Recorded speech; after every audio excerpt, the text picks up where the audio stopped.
la fiesta de Santiago Apóstol, una celebración especial que conmemora a uno de los discípulos más cercanos del Señor, probablemente primo de Jesucristo, por lo que en la Sagrada Escritura se le llama hermano suyo, junto con José, Simón y Judas.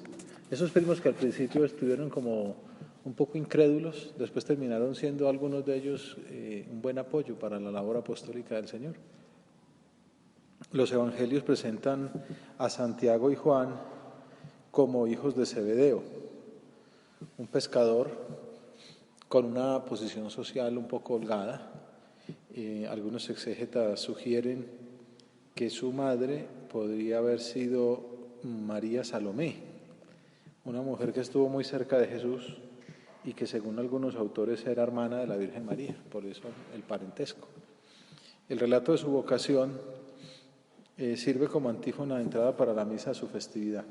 Cuenta San Mateo que pasando Jesús delante, vio a otros dos hermanos, a Santiago, hijo de Zebedeo, y a Juan, su hermano, Juan el Evangelista, el hermano menor, que estaban en la barca repasando las redes con Zebedeo su padre. Están trabajando, que le gustaba tanto considerar a San José María, como el Señor llama a sus apóstoles en medio del trabajo. A estos junto a las redes, a Mateo junto a la oficina, junto al banco de los recaudadores. También dice, asómbrate, a Pablo en su afán de acabar con la semilla de los cristianos. El Señor que llama en el trabajo profesional.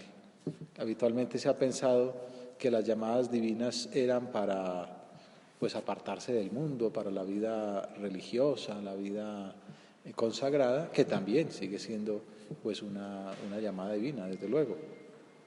Pero a la gran mayoría de las personas las llama el Señor a que se entreguen en el trabajo profesional, en su vida ordinaria, que procuren santificar el trabajo cotidiano. Y es lo que pasa con estos pescadores, y ahí donde el Señor los llama, en medio al lado de la playa, mientras están repasando las redes. En Mateo, estos llamados significan el inicio del ministerio público de Jesús en Galilea, como la convocatoria del nuevo pueblo de Dios que será la Iglesia. Llama la atención la prontitud, la generosidad en la respuesta de estos dos hermanos, porque dice, inmediatamente dejaron la barca y a su padre y lo siguieron. No era fácil tampoco, ellos por lo visto tenían como una especie como una cooperativa, una pequeña empresa con el mismo Pedro, y bueno, entonces habría que establecer alguna contingencia de qué iban a hacer ahora que dejaban todo aquello, qué pensaría el papá. No, dice, inmediatamente dejaron la barca y a su padre y lo siguieron. Prontitud en la respuesta, ya ahora que comienza un periodo académico, nos puede servir para pensar qué tan rápido respondemos nosotros a las invitaciones que nos hace el Señor. A veces somos muy tardíos, nos hacemos los remolones, nos hacemos de rogar, ¿no? Como que el mismo Lope de Vega lo tiene por ahí en un poema, ¿no? Que el Señor llama y llama, y yo tantas veces, ¿no? le respondía después, ¿no? Como el famoso aviso. Yo recuerdo cuando era pequeño que el zapatero de mi barrio tenía un aviso que en mi lógica de niño me dejaba un poco estupefacto, porque decía, hoy no fío, mañana sí. Y entonces, claro, al otro día llega, hoy no fío, mañana sí. Pues de pronto al Señor a veces le respondemos así, hoy no te respondo, mañana sí, y para mañana volver a responderte otra vez lo mismo. Estos hombres, en cambio, hoy sí, Señor, hoy me llamas, hoy te respondo que sí. Inmediatamente dejaron la barca y a su padre y lo siguieron. Y así es como arranca el apostolado de Jesús, y así es como arranca el nuevo pueblo de Dios que será la Iglesia. Llama la atención entonces esa generosidad en la respuesta de estos dos hermanos y también la de sus padres para desprenderse de ellos. Parece explicar el apelativo con el que Jesús los conocía, era Boanerges. Hay por ahí gente que se llama así, Boanerges. Boanerges es una palabra griega que significa hijos del trueno. Después por ahí habrá otra escena en que se verá cómo influye, pues cómo tiene razón el Señor al llamarlos así, porque son muy impetuosos, van a un pueblo, no les ponen cuidado y entonces quieren traer fuego del cielo para acabar con aquellos por no haberlos atendido, ¿no? Entonces dicen, no sabéis el espíritu al que pertenecéis. Aquí vemos a su padre Zebedeo, que los deja ir con tranquilidad, y luego más adelante veremos a Salomé, incluso en la misa del Evangelio del día, que aboga por ellos para que estén más cerca en el reino de Dios, como veremos más adelante. Esa misma actitud explica pues entonces ese deseo del ímpetu de que la gente se encuentre con el Señor, pero que se les va la mano un poco pues en tratar de acabar con un pueblo. Y entonces esto explica que camino de Jerusalén, donde Jesús iba a recibir el bautismo de la muerte en la cruz, así le llama él a su muerte en la cruz, el bautismo. Entonces van hacia allá y los dos hermanos aprovechan una pausa en el viaje para hacer lobby, que diríamos hoy. Se acercan al maestro. Marcos dice que se acercaron ellos directamente. Mateo dice que se acercó Salomé y la mamá para hacerle una petición. Maestro, queremos que nos hagas lo que te vamos a pedir. Les preguntó, ¿qué quieren que haga por ustedes? Contestaron, una cosa muy sencilla.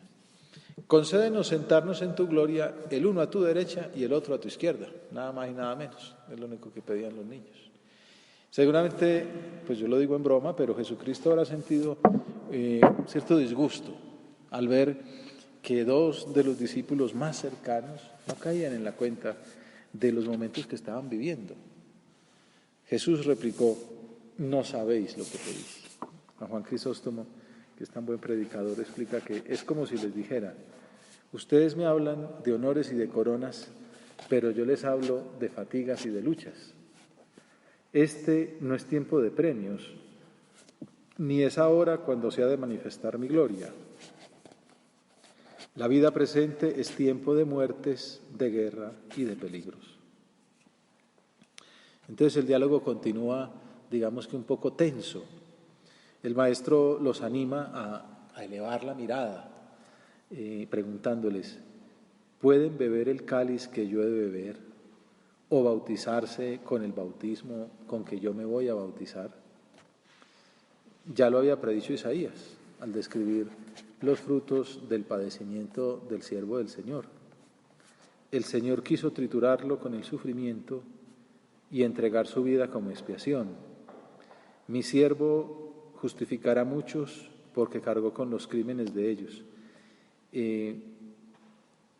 Jesús les hace ver que el núcleo de su misión no es el triunfo, bueno, hacían milagros, las multitudes los perseguían, era muy bien recibido en algunos ambientes, pero el Señor y ellos por eso van pensando, esto cuando menos pensemos, cuando el Señor se tome el poder, ¿qué va a hacer de nosotros? ¿Quién va a ser el ministro de gobierno? ¿Quién va a ser el ministro del interior? ¿Quién va a estar a la derecha? ¿Quién va a estar a la izquierda? ¿No?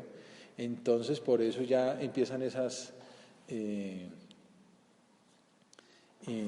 insidias como para tratar de amarrar desde el comienzo pues esos lugares de poder y de gloria. Y por eso el Señor les insiste mucho, que les aclara cuál es el camino.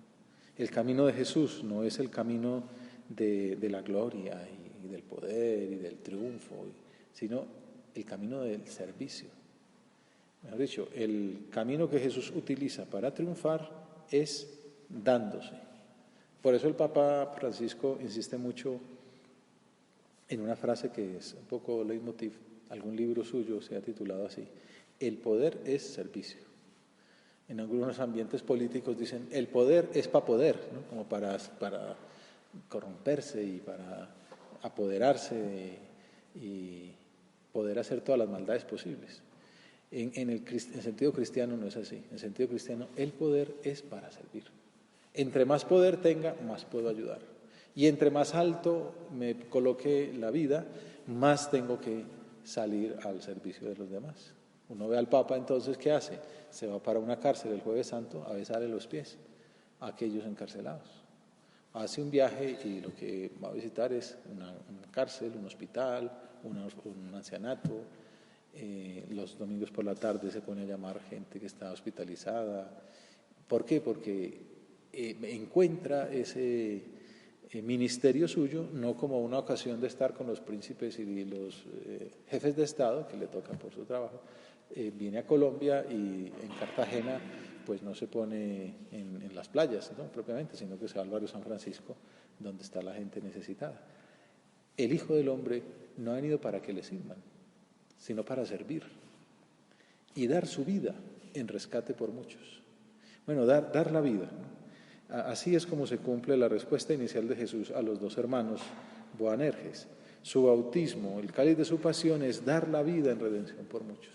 Los que le podemos decir: Señor, gracias por tantos dones, especialmente el don del perdón de los pecados, que nos alcanzaste con tu entrega. A San José María le gustaba particularmente este pasaje. Consideraba que las preguntas del Maestro nos pueden interpelar en todo momento, invitándonos a corredimir con Él. Y en Es Cristo que pasa comenta esta escena del Evangelio. También a nosotros nos llama y nos pregunta, como a Santiago y a Juan: ¿Potestis vivere calicen quem ego viviturus sum? ¿Estáis dispuestos a beber el cáliz? Este cáliz de la entrega completa al cumplimiento de la voluntad del Padre que yo voy a beber. Y nos lo podemos preguntar nosotros ahora: Señor, ¿estoy dispuesto a beber el cáliz de tu entrega? ¿Estoy dispuesto a ver el cáliz de tu cruz? ¿Estoy dispuesto a seguirte hasta el extremo del sufrimiento, de la pasión? Porque ser cristiano el domingo de Ramos, ¿no?, en la procesión, con las palmas y con las aleluyas, es muy fácil. Pero ser cristiano el Viernes Santo en el Calvario cuesta mucho. Por eso el Via Crucis le ayuda a uno. Todas las iglesias suelen tener, y no es decoración, no es para llenar las paredes, esas escenas del Via Crucis, que si uno lo hace, es una práctica muy piadosa y muy devota. Uno va parándose en cada una de las 14 estaciones, y aunque sea una simple consideración breve, un Padre Nuestro, una María en Gloria, después de la séptima se empieza a hacer muy difícil. Y en la 10ª ya uno le empieza a costar, ¿no? Algunos de ustedes estuvieron conmigo en la cárcel de Calarcá, íbamos de patio en patio, y ya la 11ª todo el mundo iba buscando las paredes para poderse recostar un poquito. Bueno, Jesús no tenía paredes, ¿no? Y no era propiamente un ejercicio de piedad. Tenía por detrás a una persona dándole latigazos, tenía a la gente gritando, escupiéndole, escarneciéndole, para mostrarnos todo lo que le hemos costado, lo que le costó salvarnos. Pues el Señor nos pregunta: ¿y tú me quieres acompañar en ese camino? Es una pregunta dura y es difícil hacérsela porque uno de entrada pues le cuesta. El paraíso terrenal, estar a la derecha o a la izquierda de Jesús triunfador, es muy fácil, pero estar como María, como las santas mujeres, que es otra de las cosas que llama la atención, en esos momentos tan duros, las que perseveran son las mujeres, son más fuertes ellas que los hombres en el momento duro, en el momento de la fidelidad. ¿Podéis beber el cáliz que yo voy a beber? Pósumos, respondieron ellos. Sí, podemos. Estamos dispuestos. Es la respuesta de Juan y de Santiago. Vosotros y yo estamos seriamente dispuestos a cumplir en todo la voluntad de nuestro Padre Dios. Ahora que comienza un semestre, ahora que uno se plantea un tiempo nuevo por delante, estoy dispuesto a cumplir la voluntad de Dios. Estoy dispuesto a cargar con la cruz del Señor en la vida ordinaria. Y es, ¿qué voy a hacer de más, ¿no? Un plus en mi horario, en mis horas de estudio, en mi servicio a los demás, en el tiempo que dedicaré a la formación para aprender mejor también la teología, la fe que ilumina mi vida. ¿Qué estoy dispuesto a sacrificar? Porque si quiero estudiar 1 hora más, eso implica sacrificar 1 hora de otra cosa que antes estaba haciendo. A los que terminan las maestrías o el doctorado uno les suele decir, bueno, se te acaba de liberar, ¿no? Uno, no sé, está en una maestría, 3 horas por la noche que termina sacando para preparar sus cosas y tal. Cuando ya se gradúa, ¿qué vas a hacer con esas 3 horas? Pues ya que las aprovechaste, bueno, ahora hay que dedicar tiempo a la familia, pero algunos dicen, bueno, voy a aprovechar y seguiré estudiando en esas horas, o seguiré, ya que cogí el hábito de la laboriosidad, pues no lo voy a perder. Empieza un nuevo semestre y uno dice, bueno, ¿cuántas horas más estudiaba? Ayer hablaba con un amigo y me decía, pues el semestre pasado tuve tanto en promedio, este semestre 1/10 o 2 más. No es fácil, pero bueno, para sacar esa 10 más, pues tengo que dedicarle un poquito más de lo que, si antes estudiaba 10 horas, pues ahora tendré que estudiar 12 o 13. Y para estudiar esas 12 o 13 tengo que sacrificar algo, o un videojuego, o la serie, o que es lo otro que pierde el tiempo mucho ahora, en la FIFA, bueno, no sé, pues mirar a ver qué le voy a sacrificar de comodidad para poder cargar la cruz del Señor, rendir más y poder ser más útil. ¿Qué estoy buscando? Bueno, hay quien busca ese punto más en el promedio para poder ganar más plata. Pues valiente gracia, ¿no? O lo hace para escalar un puntico en el ranking del salón y tumbar a Jaramillo, y entonces así yo ya llego al segundo puesto y tal. Pues también valiente gracia. No, es llegar un poquito más para poder ser más útil, para poder ayudar más, para poder aportar más a la sociedad, también para poder darle más a mi familia en el futuro con el salario. ¿Podéis beber el cáliz que yo voy a beber en el servicio de los demás? San José María nos pregunta, ¿estamos seriamente dispuestos a cumplir en todo la voluntad de nuestro Padre Dios? ¿Hemos dado al Señor nuestro corazón entero o seguimos apegados a nosotros mismos, a nuestros intereses, a nuestra comodidad, a nuestro amor propio? Haz examen, yo lo hago. Uno se apega muy fácil a una afición, incluso a una tentación, y a veces es muy difícil quitarse ese lazo, ¿no? que lo arroja a uno y que le impide volar con libertad. Bueno, un buen momento, yo he visto cómo hay gente que toma decisiones, ya no más. Bueno, a veces pasa hasta con el cigarrillo, no tengo nada en contra, pues aunque da cáncer, pero bueno, no es que sea pecado. Pero decir, hombre, hay gente que dice, bueno, y lo que suelen recomendar, yo también, ir bajando de a poquitos. Pues si uno fuma 10 al día, pues empezar a fumar 9, no se nota mucho durante 1 mes, 2 meses, y ya cuando uno acostumbra a 9, pues bajar a 8, y así por el estilo. Pero he visto gente con buena voluntad que incluso le ponen una intención, digamos, de este estilo, se lo voy a ofrecer a Dios. Dice, a partir de ahora, ya no más. Y he visto fumadores de una cajetilla diaria que de la noche a la mañana pasan a nada. Bueno, gente con fuerza de voluntad, pero también porque le ponen a veces esa intención de decir, se lo ofrezco a Dios por esta situación, por esta persona que lo necesita o por mi madre. ¿Qué le podemos ofrecer nosotros a Dios? Algo que nos frena el paso y que si de pronto lo soltamos vamos a avanzar más. ¿No? El año pasado con el carro algo pasaba, ¿no? Con el motor que no era o lo que fuera. Decir, bueno, voy a poner el que toca y es que se nota la velocidad que voy a avanzar. Bueno, pero poner el que toca implica una inversión, implica botar el viejo, esforzarse en poner el nuevo. ¿Qué motor viejo vamos a botar? ¿O qué piedrita o cosita que estorba y que nos impide volar podemos definitivamente abandonar, aunque ahora todavía nos guste mucho? ¿Hemos dado al Señor nuestro corazón entero o seguimos apegados a nosotros mismos, a nuestros intereses, a nuestra comodidad, a nuestro amor propio?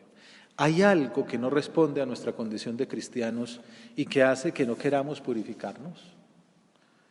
Entonces, pues están las cirugías son para eso a veces, ¿no? Pues hay unas piedras ahí en la vesícula, pues que hay que sacarlas. Entonces hace uno el TAC o la ecografía y ahí se ve la piedra. Pues ¿qué hay que hacer? Sacarlas. Y entonces hay que hacer una intervención, meter ahí el extractor y sale la piedrita. Y decir, bueno, ya esto te garantiza que no te va a dar un cólico poderoso, o que no te vas a morir de esto, o que simplemente pues vas a funcionar normal. ¿Qué piedra me tengo que sacar? ¿Qué ahí me estorba? ¿Qué es eso que me impide purificar? Pídele las luces al Señor y decir, Dios mío, ayúdame. Quizá ya llevas un tiempo en ese proceso, ya sacaste la piedrita, pero también el cuerpo como que la sigue formando y decir, no, la saco más pronto antes de que coja fuerza, antes de que sea bien grande. La litotripsia, la hago ya rapidito. Es más fácil sacar una piedrita chiquita que un pedrusco bien gigante. Entonces, como consolidarse en la virtud es también todo un arte. Es un arte antropológico y hay mucha gente que lo hace sin fe siquiera, ¿no? Pues simplemente pues, si yo me levanto todos los días temprano, llega un momento en que me cuesta menos. Si estudio una hora más, pues cojo el hábito y me hace como falta, o ya me parece, ¿y por qué no un paper? ¿Y por qué no un seminario de investigación? ¿Y por qué no presentarme en el Congreso Nacional? Y entonces que como que me jala el deseo de leer y de escribir, de estudiar, de pensar las cosas. Bueno, pues también así en la virtud de la templanza, o en la virtud de la fortaleza, o en la virtud de la alegría, o en la virtud del servicio, de la laboriosidad. ¿Qué le podemos ofrecer al Señor ahora que se nos presenta esta ocasión tan maravillosa de rectificar? La meditación entonces vemos del apóstol Santiago y de su hermano San Juan, ese diálogo con el Señor, pueden beber el cáliz que yo voy a beber, nos ayuda a renovar propósitos de conversión, de fidelidad, de afán apostólico y de servicio a nuestros hermanos. Veamos cómo continúa la escena, porque ahí va como bien, nos hemos aplicado el cuento y a ver qué pasa. ¿Qué sucede cuando los apóstoles empiezan a ver los otros 10 como que el Señor está hablando con ellos, con la mamá, qué tal, que el pósumos, y entonces, ¿qué está pasando? Y entonces, no, pues que pidió estar a la derecha de la izquierda. Y entonces se vino uno a San Pedro ahí, pero si yo soy el primero, ¿no? Y empieza ahí la bullita entre unos y otros. Y, sí, pero Juan es el discípulo amado. Y Judas dirá, pero yo soy el de la plata. Y entonces, no, como sienten como rabia, enojo, envidia, porque se les habían adelantado en sus ambiciones humanas. Pues todos querían estar cerca del rey, en ese próximo imperio mesiánico que se instauraría en poco tiempo, según pensaban algunos al llegar a Jerusalén. No sabían lo que iba a pasar en realidad. Dice el Evangelio, los otros 10 al oír aquello se indignaron contra Santiago y contra Juan. Entonces ahí Jesús aprovecha para darles otra lección bien importante, que nos sirve a nosotros mucho siempre. El Evangelio nos ayuda ahora que empezamos un periodo nuevo, una cátedra sobre la caridad. Jesús llamándolos les dijo, sabéis que los que son reconocidos como jefes de los pueblos los tiranizan y que los grandes los oprimen. No será así entre vosotros. El que quiera ser grande entre vosotros, que sea vuestro servidor. Y el que quiera ser el primero, que sea el esclavo de todos. Es la manera de concretar esa unión con Cristo a la que Él mismo nos llama. Servir, ser otro Cristo que lava los pies a los discípulos, inclinarse sobre quien está en dificultad, dice el Papa Francisco, porque en Él ve el rostro de Dios, porque Él es la carne de Cristo que sufre. Estos días me pasó que un empleado me hizo un favor con esto de los carros y tal, los parqueaderos, al final apareció una muela, dicen ellos, ¿no? Una muela, y tal, ahí está el puestecito. Y yo, muchas gracias. Aquí estamos para servir. Y es verdad, porque yo también estoy para servir, todos estamos para servir, pero qué bueno es cuando todo el mundo piensa así, aquí estamos para servir. Y entonces un alumno pide un favor, aquí estamos para servir. Un profesor pide un trabajo, aquí estamos para servir.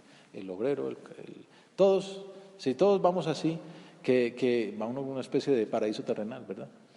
Servir a los demás uniéndonos a Jesús, acompañándolo en su labor redentora a través de los pequeños y grandes sacrificios de la vida ordinaria que se pueden convertir en momentos de contemplación.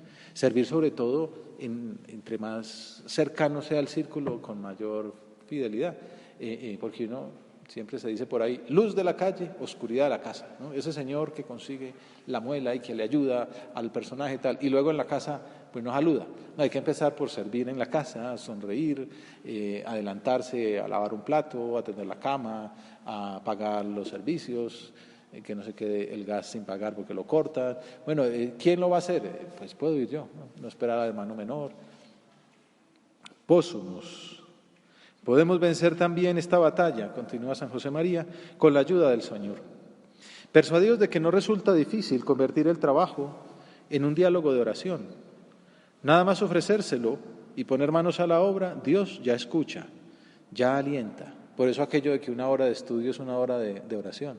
Señor, vas a sentar en la biblioteca 3 horas de estudio, sin notificaciones, sin distracciones, matemática pura, ¿no? O derecho penal, ¿no? O histología, y aquí me voy a clavar, ¿no?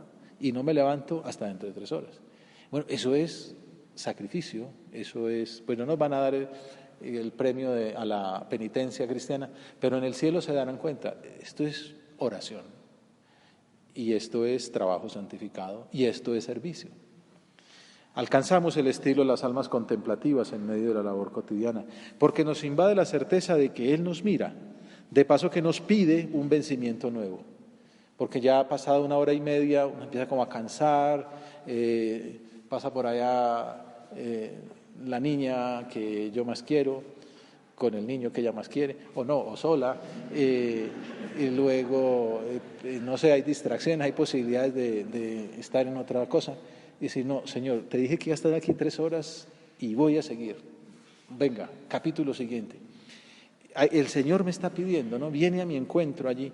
Ese cuidar los detalles de orden, ese comenzar por el quehacer menos agradable pero más urgente, esa sonrisa ante la persona inoportuna, esa perseverancia en el cumplimiento del deber cuando tan fácil sería abandonarlo, ese no dejar para mañana lo que hemos de terminar hoy, todo por darle gusto a Él, a nuestro Padre Dios.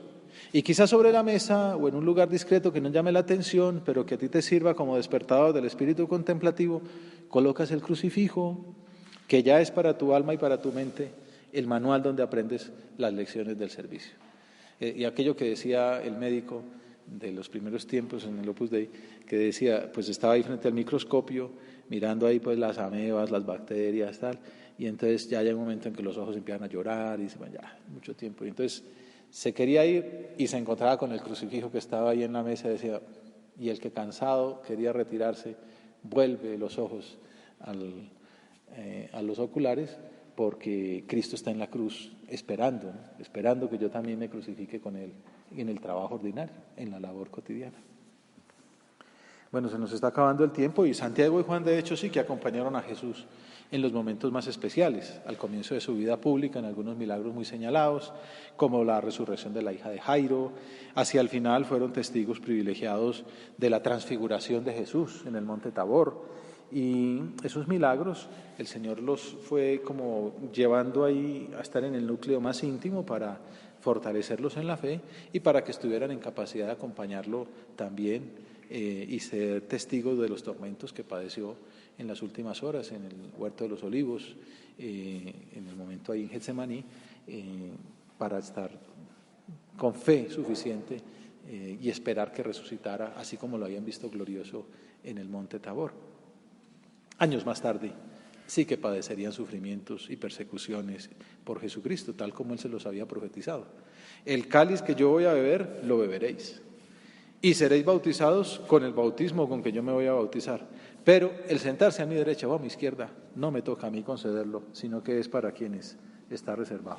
Santiago llevaría la fe hasta el extremo de la tierra, hasta España, hasta Galicia, que era como el tope, ¿no? El tope de la tierra, ya cuando se enfrenta con el océano, y con muchas penas y dolores en su esfuerzo evangelizador, tanto que la leyenda, la tradición enseña que fue necesario que la misma Virgen se le apareciera en vida sobre el famoso Pilar de Zaragoza, donde está todavía esa basílica, la Basílica del Pilar, la fiesta se celebra el 12 de octubre, para darle fuerzas y garantizarle su intercesión por la misión apostólica en la evangelización de ese duro pueblo. Y bueno, y de ahí hemos recibido más adelante nosotros también la evangelización. Las fuentes históricas dicen que al regresar a Jerusalén fue el primer apóstol que sufrió el martirio. El cáliz que yo voy a beber, vosotros lo beberéis, le ha dicho el Señor. De esa manera compartió el bautismo del Señor y se lee de un modo muy escueto en un relato de los Hechos de los Apóstoles. En aquel tiempo prendió el rey Herodes, Agripa I, no el de la época de Jesús, a algunos de la iglesia para maltratarlos. dio muerte por la espada a Santiago, hermano de Juan. Ahí está el testimonio de que se cumplió la profecía del Señor. Pidámosle nosotros a la Virgen Santísima, Madre de la Iglesia, que nos ayude a superar la ambición de ocupar los primeros lugares, que nos alcance del Señor la fuerza para beber el cáliz y recibir el bautismo de Cristo, aceptando la invitación a ser corredentores con Él. De ese modo se cumplirá lo que se pide en la misa en que conmemora la festividad de este apóstol. Dios Todopoderoso y Eterno, que consagraste los primeros trabajos de los apóstoles con la sangre de Santiago, haz que por su martirio tu Iglesia sea fortalecida y por su patrocinio tu pueblo, nosotros, nos mantengamos fiel a Cristo hasta el final de los tiempos.